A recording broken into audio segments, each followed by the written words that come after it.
दिल इबादत कर रहा है धड़क। दही बाइगण बनवाई मु एपरी पतला पतला करी काटी नहीं आउ भल भाव या प्रथमे धोईची तापरे काटीची। चलतु एबे नेक्स्ट प्रोसेस जिबा।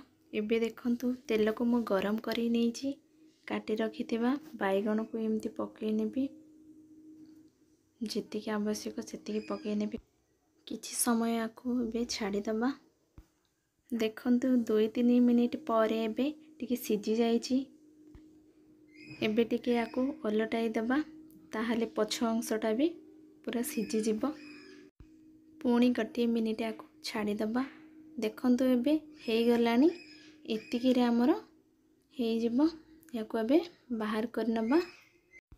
पूरा कला करिके भाजिबेनी भल लागिबोनी पुडा पुडा वासना हो एतिकी रे हेई जिवो।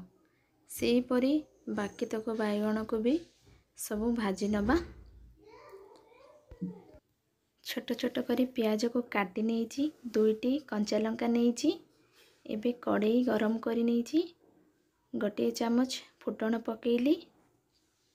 एबे 2टी लंका को पकेबी। एबे प्याज को पकई नबा। याकू भल भाबरे कषि नबा। देखंतु एबे प्याज ब्राउन कलर हो गला। आउ भाजी रखी बाइगण को एबे पकई नबा।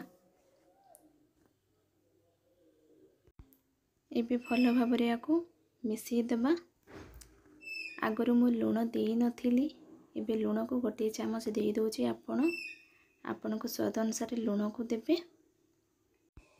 एबे याकू ठंडा हवा पई छाड़ी दबा। ठंडा ला पर जाय कि हमें दही पकेबा नहले दहीटा छिड़ी। देखंतु एबे ठंडा हो गलानी। एबे दही को पके की पूरा गोळेई दबा को पूरा मिक्स कर नबा। देखंतु दही आ बाइगण पूरा मिसी गलानी। काटी रखी धनिया पत्र को एबे पकई नबा। आउ टिके स्वादिष्ट लागिबो टेस्टी लागिबो। देखंतु एबे दही बाइगण हो गलानी।